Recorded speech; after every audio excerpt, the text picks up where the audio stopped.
listener production. Hey, Helen Smith here. Welcome to this bonus episode of The Briefing. Neo-Nazis are in the headlines this week following their appearances at anti-immigration protests across Australia and an alleged attack on a First Nations protest camp. Yesterday, neo-Nazi leader Thomas Sewell was arrested over his alleged involvement in an attack on Camp Sovereignty over the weekend, following the March for Australia rally. The 32-year-old is accused of being part of a group of about 40 men dressed in black belonging to the National Socialist Network, some armed with flagpoles and sticks, who violently attacked the Melbourne camp. Sewell is due to face court today, Wednesday the 3rd of September, and another two men aged 20 and 23 in relation to the attack have also been charged, with a court date set on December 10. So what does this all say about the neo-Nazi movement here in Australia right now? What does a modern-day Aussie Nazi look like, and are we doing enough to stop them? Today, we're bringing you a bonus episode of Sacha Barbour Gatt's interview from earlier this year with Dr Kaz Ross, an independent researcher into the far-right movement. Dr Ross, what does an Australian neo-Nazi look like in 2025? That's an extremely good question. Many people think that a neo-Nazi is a man with a shaved head, lots of tattoos, gets into fights, drinks heavily. And yeah, sure, there are some that look like that. But nowadays, a neo-Nazi could be anybody. It could be your dentist. It could be your trainer at the gym. Could be somebody in your office. It will be a man. And Australian neo-Nazi organisations are set up for men, although they have auxiliaries for women. But the neo-Nazi will be a man. He could be a young man. He doesn't drink, doesn't have tattoos, had a professional career. So it's impossible nowadays to just look at someone and decide that they're a neo-Nazi or not. Of course, there are a few that have swastika tattoos and that kind of thing, but they are in the vast minority these days in Australia. What would you say are the main ideological beliefs of neo-Nazis? Is it kind of the same as the Nazi Party of Germany from the 30s and 40s, or has it evolved to include more things to add to the hate list?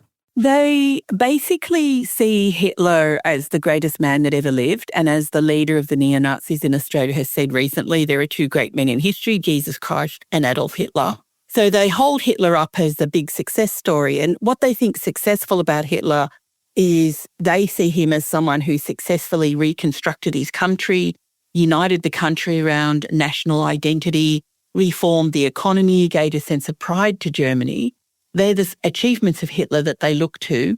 And of course, to achieve those goals, Hitler had to exterminate a lot of people, Jewish people, gypsies, communists, gay people, disabled people, and so on and so forth. That genocidal aspect of Hitler, which we're all horrified by and shocked by, and that's what we remember the most, for them that's a secondary sort of a technique to achieve their aim, which is a pure blood nation, which is what they thought that Hitler was trying to achieve.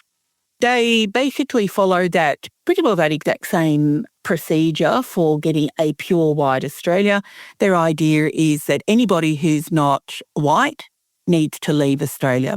And that starts with international students, asylum seekers, people who are on working visas, and then they'll go that 2 or 3 or 4 generations. So if you're someone whose parents migrated here from somewhere else in the world, and they're not white, then they would like to put you on a boat and ship you off. Some of them have even talked about deporting Aborigines. And when asked, well, where would you deport Aborigines to? They've been here a long time. They said, well, probably back to India, but we don't care as long as it's not here. So they take Hitler as an inspiration, and they say that they're not into genocide. But when you look at their program, which is to get rid of everybody who's not white, how else are they going to do it? So, the Nazis of Germany in the 30s and 40s, you mentioned there were looking to not just exterminate anyone who wasn't white, but also ideological beliefs that were different, gay people, the disabled, gypsies. Do we see similarities with neo-Nazis in Australia? Like, are there other groups that they don't feel should be part of Australian society aside from race groups? Yeah, absolutely. So this is something that people don't understand about neo-Nazis. They think that they're just anti-Semitic against Jewish people, and that is true. That's their core belief. But their most used insults are actually around sexuality. homosexuality, trans people, bi people, non-binary people. So they've turned up at drag queen story times in libraries, protesting. They protested in Melbourne on the steps of Parliament at a Let Women Speak rally. They turned up to support that. And they were using homophobic and transphobic slurs against gay people. So I'd say their most hated group is Jewish people, because they think that Jewish people rule the world and they're controlling the destruction of Australia. But then their second group would definitely be people that are sexually diverse. And then, of course, it's down to even the humble academic like my good self. I've been informed that I'm not getting into Nazi heaven because of my beliefs, which is a relief to me, I can tell you now. I shouldn't laugh, but, you've got to find the humour, I suppose, sometimes in these situations. Look, we know anti-Semitism is an issue in Australia right now, and politicians want us to believe that it's a growing issue and it's something that is an increasing threat to Jewish communities. Can we put that down to neo-Nazism, or is there something else going on in there, when we look through the lens of what's happening with the war in Gaza? Yeah, I think there's three elements that have unfortunately come together here.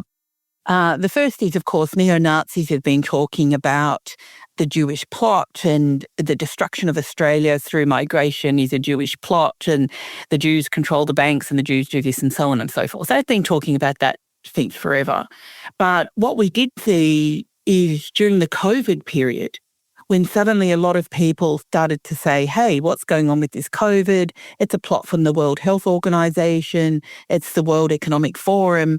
And people started to go down a conspiracy rabbit hole. And of course, the further you go into conspiracies, you just hit anti-Semitism. So the idea during the COVID, which was, the powers are after our children, they're preying on our children are, the mole children are being held in tunnels under Melbourne and all that sort of thing. Actually, that tracks back to anti-Semitism, this centuries-old belief that Jews are preying on the blood of Christian children.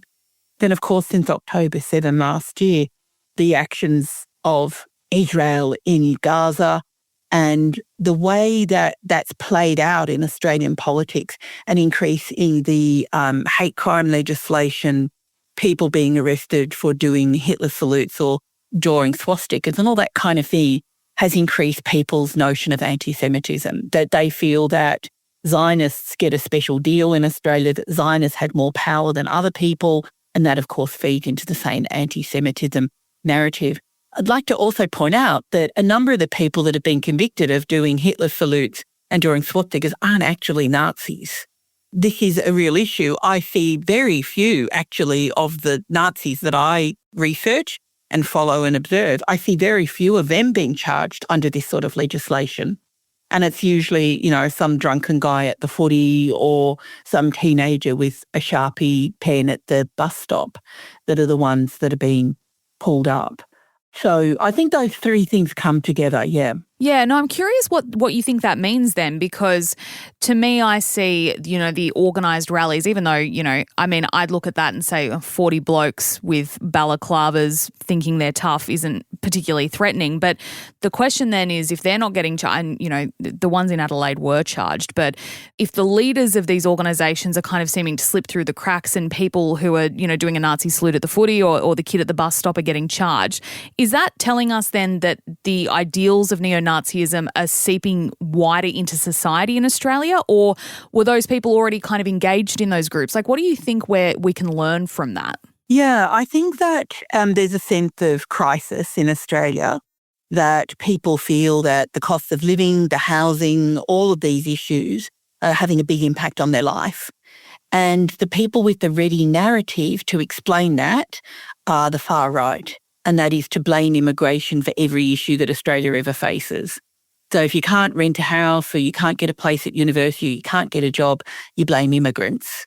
And it's the far right and the neo-Nazis that are pushing that line. And they're saying, look, it's all about immigration. The housing issue is all about immigration.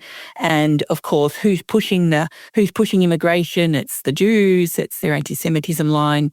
And what's the solution? The solution is not just to stop immigration, but to throw people out of the country. So that I see that idea taking root much more widely. And some of the fringe party and politicians are already talking like that.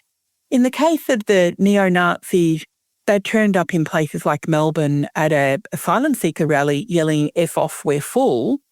And under just normal decency laws, the police could have charged them with that. You can't go around yelling that at people in the street. Yet they did do that, yelling at people in the street. And it's taken till Adelaide, which was in, Australia Day or Invasion Day in 2025, for them to be charged with displaying Nazi symbols on their jackets and things.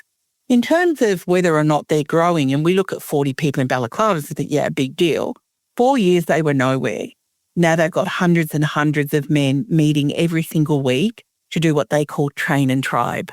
So their model is called the active club model. And the idea is that men get together and they get fit.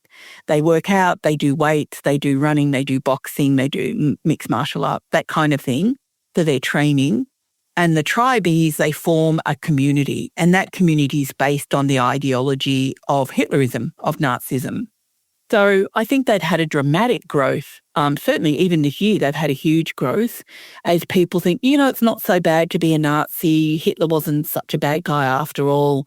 And anyway, I'm just going out doing boxing with my mates.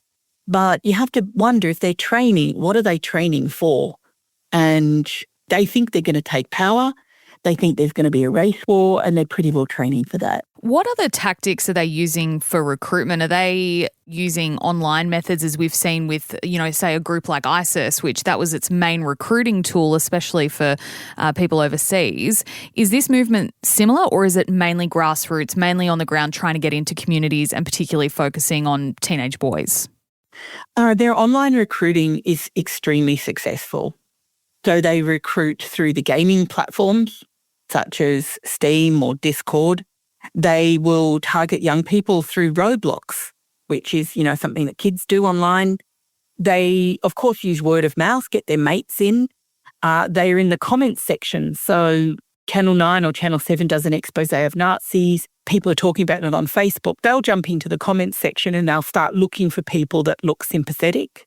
Twitter or X is one of their main places for connecting with people, as is TikTok and Instagram. They are very, very effective at using the online space. They produce quite a bit of propaganda. And many of their stunts, when they turn up, we've got 80 people marching around in black singing Waltzing Matilda very badly. The whole idea of that stunt, there's two things they're trying to achieve there. One is to create content. So really cool video of them marching around, looking cool, with a bit of speeches thrown in. That's one of their aims. And the second one is to create a conflict with the police. So they create a conflict with the police and then they can use that to say, see, we're being targeted, we're just good guys, we were just singing Waltzing Matilda, why are the police targeting us? And then people think, yeah, that's right, why can't you sing Waltzing Matilda on Australia Day? Of course you should be able to do that, they're not so bad after all. So they're very clever at manipulating the media, confronting the police in a way that benefits them, and making a lot of online content. Australian neo-Nazis are very influential in the international English-speaking Nazi world. Yeah, I was going to ask you, is a neo-Nazi in Australia, do they look different from one that's in Europe or in America? Is there an international network that they're all kind of filtering down through, or does Australia have its own movement and thus looks particular to Australia? We have our own movement and it does look particular to Australia, despite the fact you'd think that we'd be very similar to America, which is also a colonial settler society. Probably our closest links are with the UK and with the US. The neo-Nazi movement in Europe is quite a different creature with a really different kind of history. It's easy to say if you come from somewhere like Sweden, our ancestors have been here for centuries. This is our homeland for thousands of years. We don't want immigrants. It's a bit harder to say that in Australia, where white people have only been here just over 200 years. You can't really claim we are from the land, this is blood and soil, which is the slogan from Hitler's Germany. We have a connection to the land, blood and soil, when we've only been on the land less than 300 years. Look, the question then, I guess, Dr. Ross, is how do we fight this? And because everything you've explained is that this is a serious threat and something that is happening and something that is growing. So how do we fight it? And is things like, the strengthening of anti-Semitic and terrorism legislation, which have been done in response to recent anti-Semitism in Australia, is that the answer, or do we need to do more? A knee-jerk reaction people had, which is you turn on the telly or you're walking in the street, suddenly you see 70 guys dressed in black, holding up a horrendous banner with some kind of racist or homophobic slur, yelling offensive slogans, and you think, wow, we really need more laws to combat that. But that kind of approach, more laws, more policing, doesn't actually solve the problem. Some people say that it makes them more attractive because they're like Ned Kelly outlaws. I'm not sure if that is the case. The problem we've got is that for young people and for young men, at the time when they're sort of having identity formation, they're becoming adults, about 15, 16, often they're exposed to looking at World War II in the curriculum at school. And that's certainly one path where people become a bit Hitler obsessed, because the images they see of Hitler would be gorgeous young men dressed in Hugo Boss uniforms. They don't actually see the ugly Nazis and the ugly side of it. So the way that we're educating around World War II, and of course they should learn about the Holocaust and the victims of the Holocaust and what happened, the way we're educating about it can actually sort of push them in the direction of being more intrigued rather than say, yeah, actually, I know what was going on there and I don't approve or I don't agree of it. So I'm not in that education space, but I have heard experts talk about it and they say this is a danger, that we really focus on Hitler at a time when these young men are, having their identity formation. So that's one question. What about education around the Holocaust and Nazis? The other issue is that we do have problems in a society with things like housing and immigration, and we need to have open, transparent and public discussions of those rather than closing those discussions down. Because when we close those discussions down, then it's a space for conspiracies to come up. So that's the second thing. We do have living conditions that need to be addressed. But I think the most important thing is that there is no alternative. If your son or your brother or your friend, you can see them going down this path, they're just a young person, they're going down this path, there are no support services for you. What are you going to do? Nobody really wants to ring the police on their own child. So there's no sort of community organisations, non-government organisations to support you as a family. What can I do? How can I talk to my child? There's no national de-radicalisation program. It's all devolved to the states. So each state takes a different approach. Often for these young men, I see recruited into the neo-Nazis. They could be on the autism spectrum. They may not have a lot of friends. They haven't done well at school and they find a home with the neo-Nazis. They're basically, if you join the neo-Nazis as a 17-year-old, you are wrecking your future. And this is something that the neo-Nazis kind of prey on. The other element of it is coercive control, but once you're in, it's like a cult, very hard to leave. And this is also for the girlfriends of the neo-Nazis. Their strategy is for those to get the young girls when they're just teenagers, to get them pumping out the kids as soon as possible by the age of 20, and to basically get them where they're in a coercive control situation where they feel like they've got no friends and no resources. They can only rely on neo-Nazis. They've got nowhere to go. So all these elements, it's a cult-like element, it's coercive control.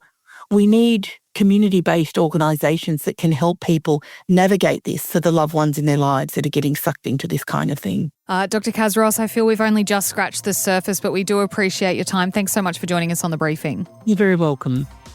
That was Dr Kaz Ross, independent researcher into the far-right movement there with Sacha Barbour Gatt. And that's it for this episode of The Briefing. If you did enjoy this ep, we'd love you to share it with someone else who you think might too. It's a really easy way you can support everything we do here on The Briefing. And you can check us out on Insta at The Briefing Podcast. I'm Helen Smith.